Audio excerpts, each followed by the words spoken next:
I'm Brian Crombie, and we're going to be talking on the Brian Crombie Show. We're going to be talking about politics, arts, business, and social issues on the Brian Crombie Show on Canada One TV.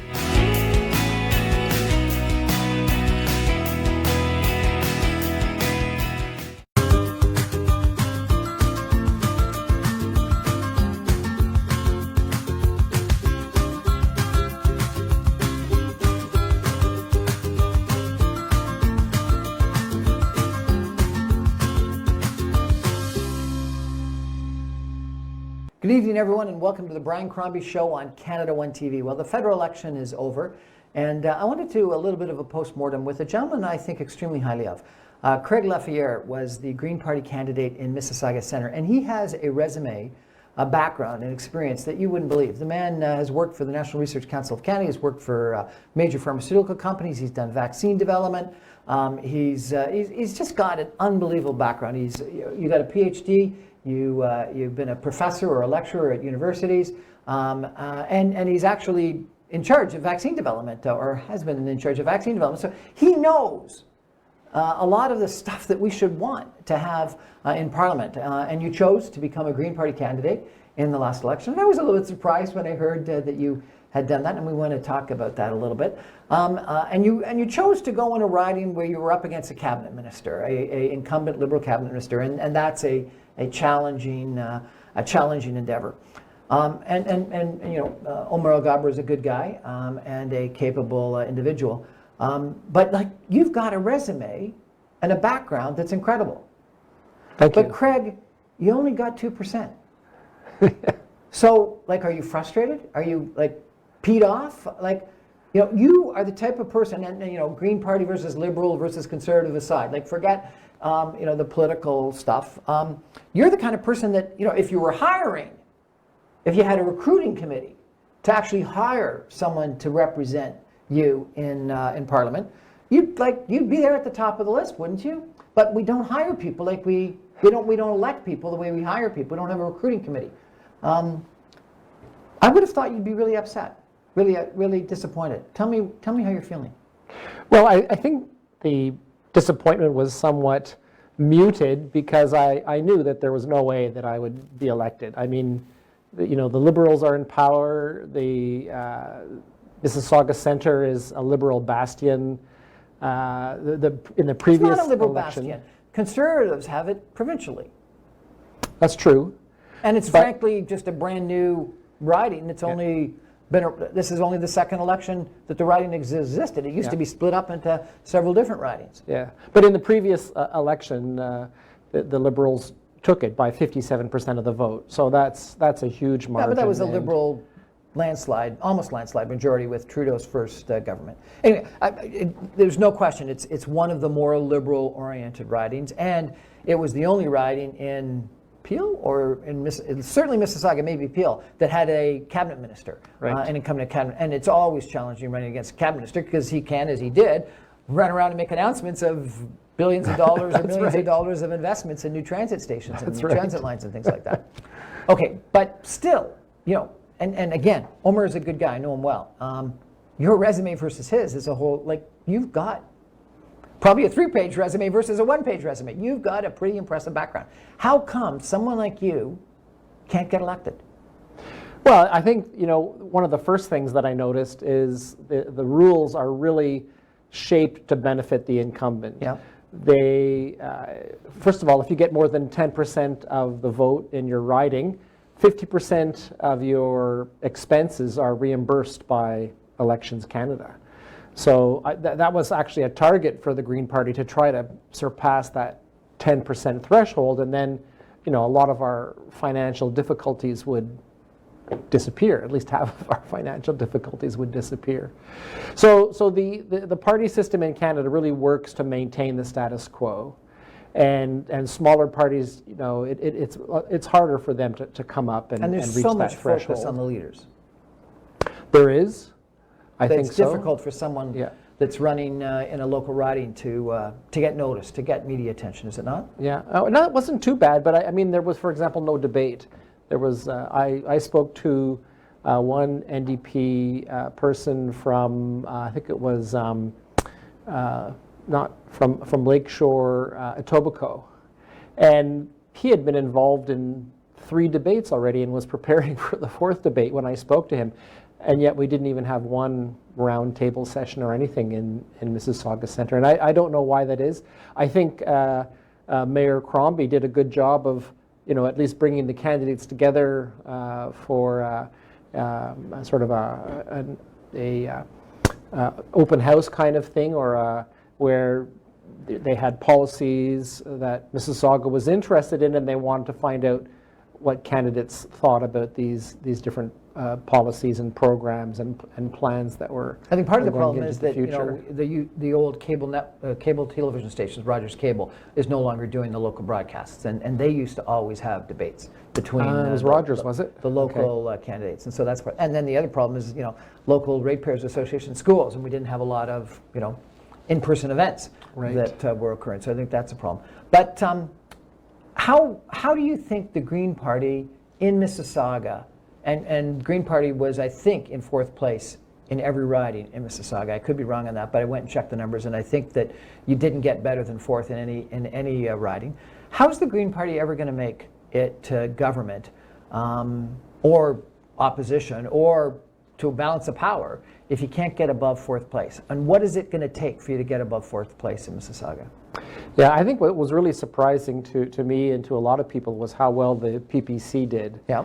I think it was a protest vote mainly, and so I think it expresses a lot of displeasure that people have with I think it was sort of inevitable. There's going to be some people who are unhappy with the lockdown and with vaccine mandates and so on.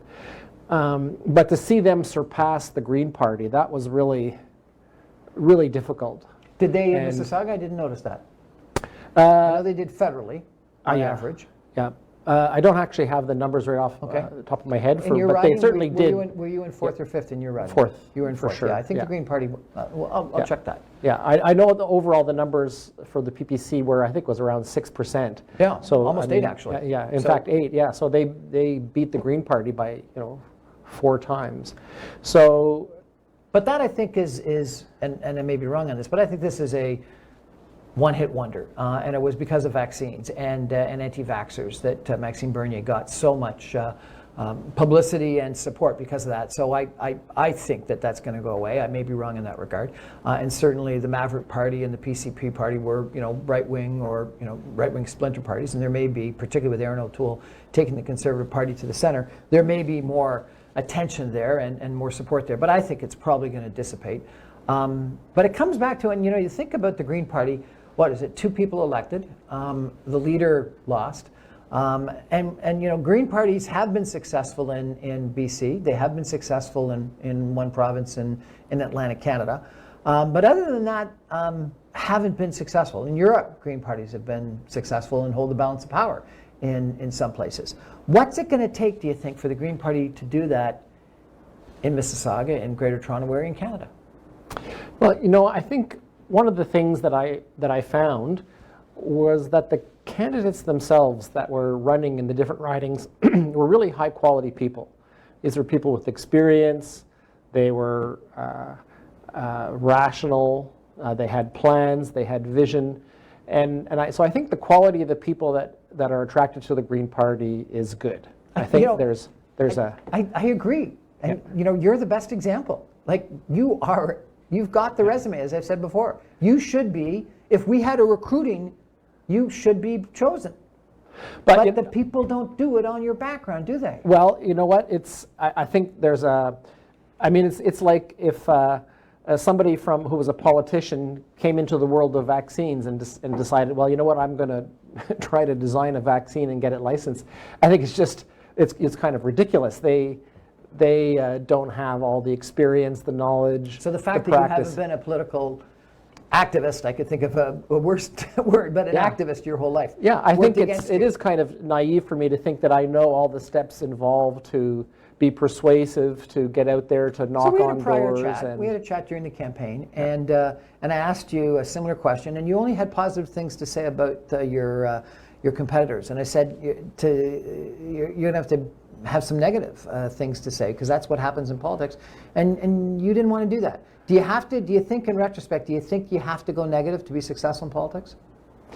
Well, I don't think so. I think that there was a big article in the Toronto Star this past weekend that talked about how Trudeau won, and the answer was that halfway through the campaign he decided to go negative, and the negativity against Aaron O'Toole, according to this one article, was what won it, and it was negativity about assault guns and about climate change and about vaccine mandates and about abortion. Vaccine mandates and about abortion. So that negativity, you don't think you need to do? Well, I don't think that's necessarily being negative. I think that's just highlighting the issues. Yeah, and he's not attacking Aaron O'Toole's character and his abilities. He's talking the policies. I never suggested you attack character or abilities, but you got to point out the negative and the problems. Sure, I agree absolutely that when you see some problems with the policies, that you call them out. There's no doubt about it. It's an interesting issue because I've run into this time and time again, where, and you probably have as well, where there's just no question that another candidate has. And again, nothing against the other candidates in Mississauga Centre, but Craig Laferriere has an unbelievably good resume, and if we had a recruiting committee, he would get the job. But our electoral process doesn't do that. We elect people based on what the leader is, what party the brand is, the policies, and not necessarily on the capabilities of the individual. And so I really want to think about this some more, and we're going to take a break and come back, and I'm going to challenge Craig Laferriere just a little bit more. Stay with us.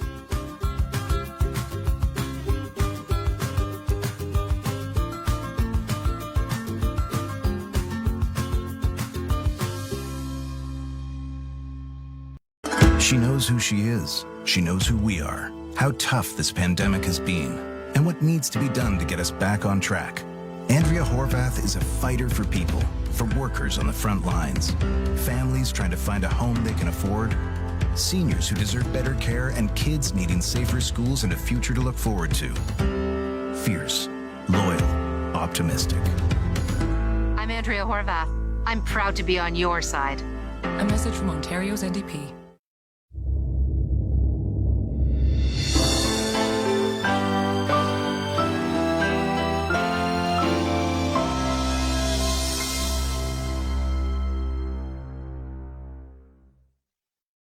Hi, I'm Brian Crombie, and we're going to be talking on the Brian Crombie Show. We're going to be talking about politics, arts, business, and social issues on the Brian Crombie Show on Canada One TV.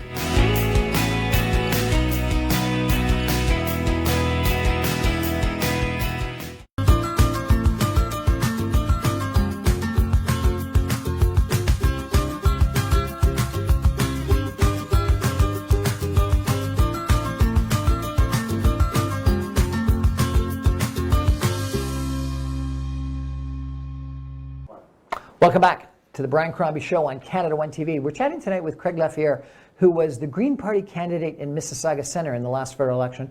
If you've been watching the show, the man has an unbelievably interesting resume.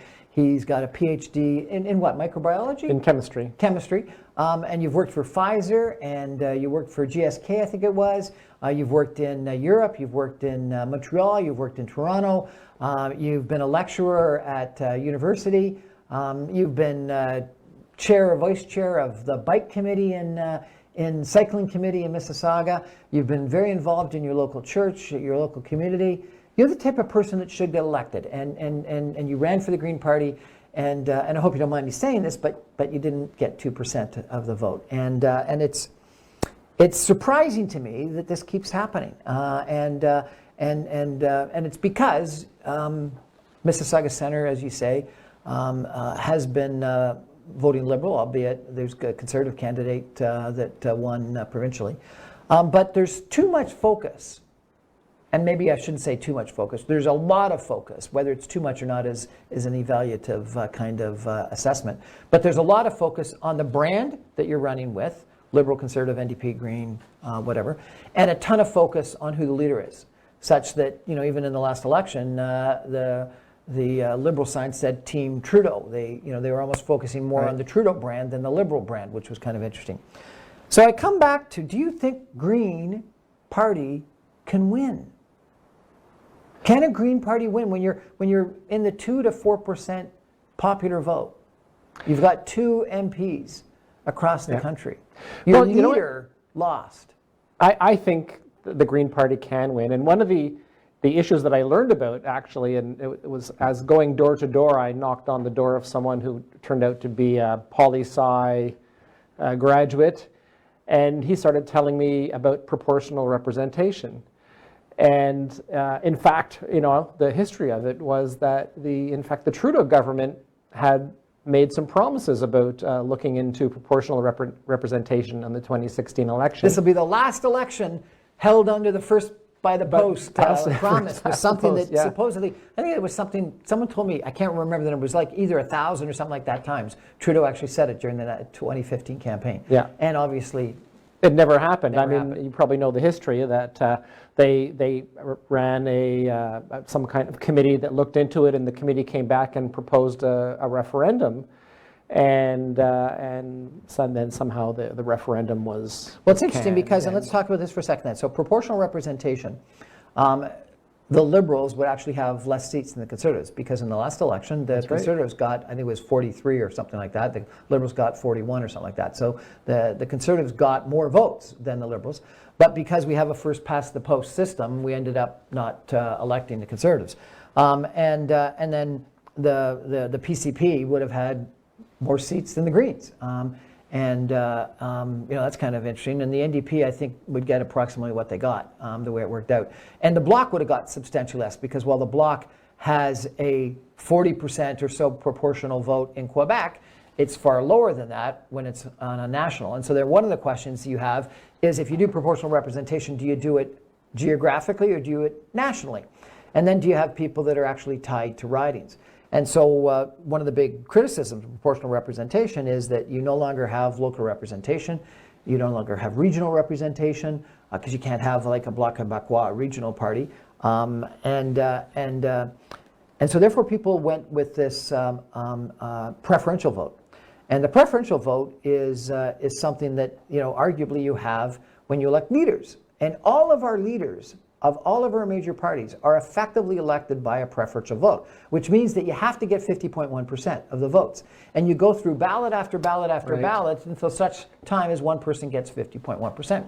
And when that works out, it's interesting, based on most of the numbers that work out, you wouldn't maybe elect many Greens or NDPers.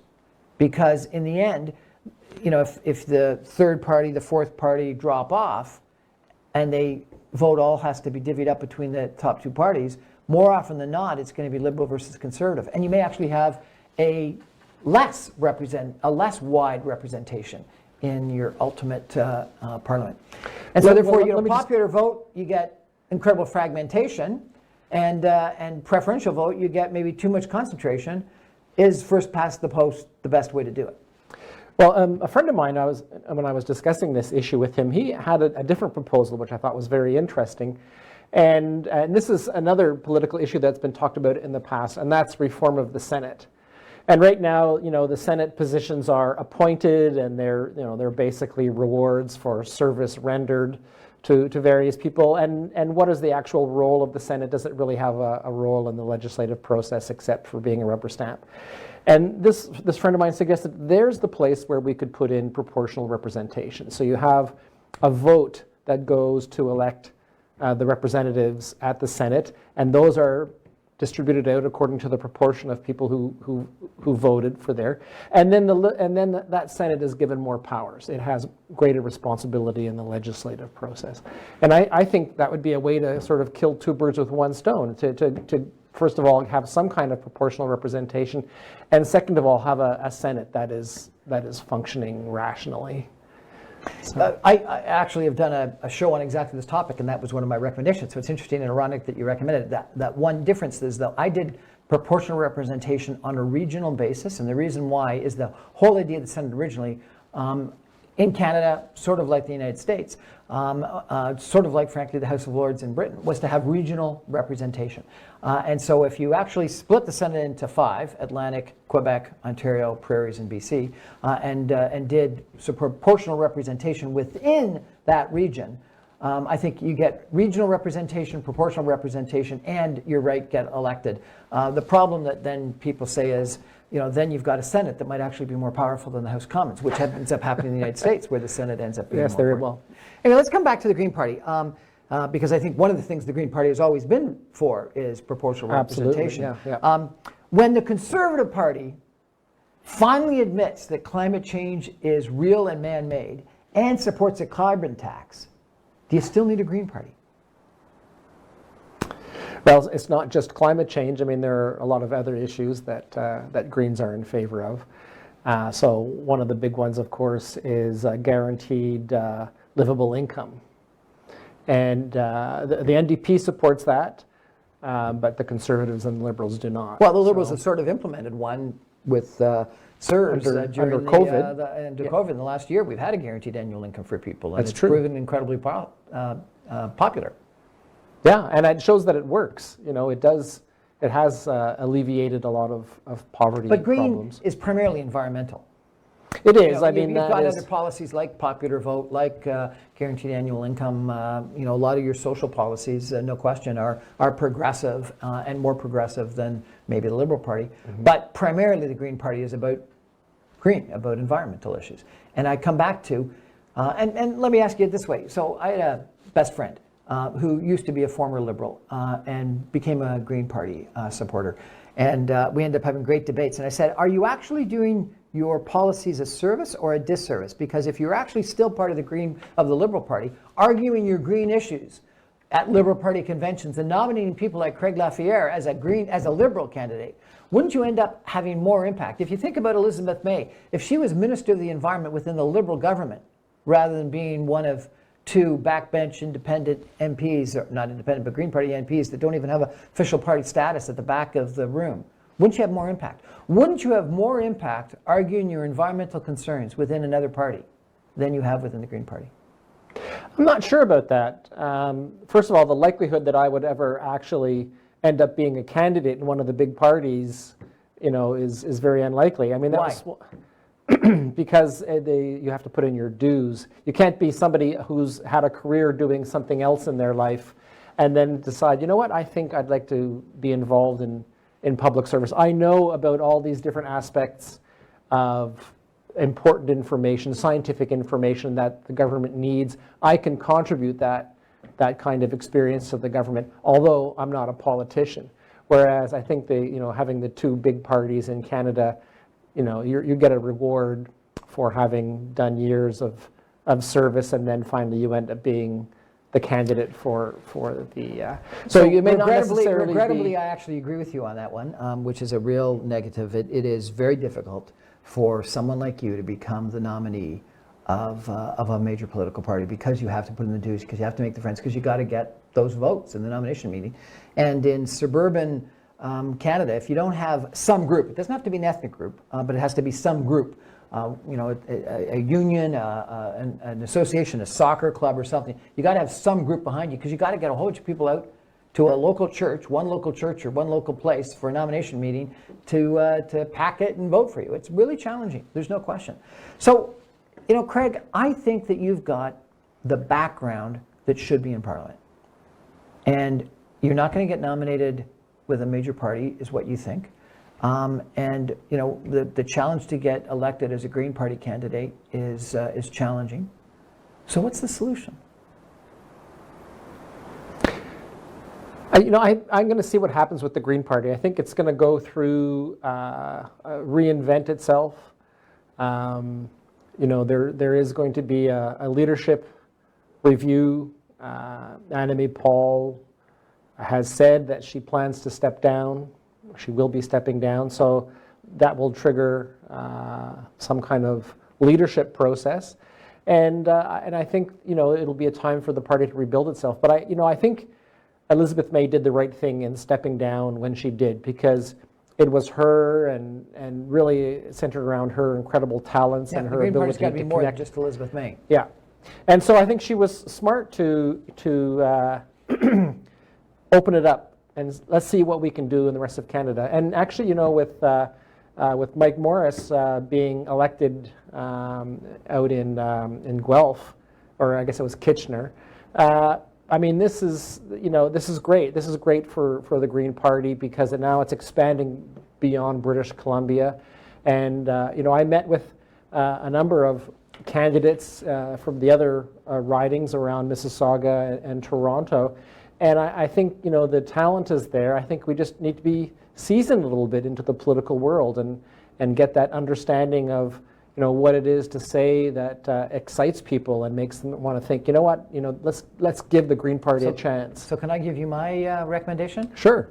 So I don't think the Green Party is ever going to win in Mississauga Centre. But I think Craig Laferriere could. And so I think the solution is that you got to become as well known, and I know that's probably impossible, but try to become as well known as Elizabeth May. And how do you do that? You run provincially, you run municipally, you run federally, so that you're in front of the electorate on numerous different occasions, and you have numerous different kicks at the can, numerous different opportunities to win. You write a book, you go on media, you get exposed, you chair committees. You are there in the community all the time. So when people think about environmental issues, green issues, they think Craig Laferriere. They don't think about Elizabeth May, and they don't think about the Green Party. And you've got to become, because a local candidate can get 5 to 7% of the vote. If the Green Party gets 4 to 8, and you add 5 to 7 on top of that, because you get it yourself, you actually are in striking distance of the NDP or third place. If you got third place or second place in an election, then the next time everyone would be thinking that you actually could win. So what you should be doing is you should be setting yourself up to be in third place in an election next time, second place, and then win. And you do that by trying to become as well known in Mississauga as Elizabeth May was on Vancouver Island. And I think sounds like a good strategy. And I think Craig Laferriere could do it because you've got the background, you've got the knowledge, you've got articulate, you're incredibly articulate, and I think that you got Riverdale Conservation Area, you got Arundel Conservation Area. And you and I have talked about this. If you put those two together, it's bigger than Stanley Park. It's bigger than Central Park. There's more green. There's more environmental stuff in Mississauga Centre, in Mississauga, than almost anywhere. And you can tout those issues. And you got young people in the new downtown core that are ready for someone like you to be their vehicle to make environmental issues forefront. So I encourage you to run again. Oh, thank you, Brian. I've received a lot of positive feedback, especially the interview that you and I did that I posted on my website. Got lots of positive feedback, and I even had somebody offer to be a campaign manager for me and if I decided to run again. So, But don't wait 4 years and run. Think about provincial, think about municipal, and get out involved in the community. Be Craig Laferriere, Green Party second. You got to become known as you. Anyway, that's my recommendation to Craig Laferriere, and frankly, it's my recommendation to a lot of different people. I think that you can't just rely on the brand. You just can't rely on the leader. If you want to get elected, you've got to be out there. You got to have the local support, and regrettably, local support's not going to win you the election, but it can add 5-7 points to what the party and the leader can do, and it's been proven over and over again that you can do it. You think about popular politicians that you know of. You think about Trudeau. Think about the Kennedys. Go through the list. They've bucked trends because they become incredibly well-known, popular, become experts in their local area. Anyway, that's our show for tonight. Thanks for joining us. Brian Crombie Show on Canada One TV. Good night. Thanks, Craig Laferriere. Thank you, Brian.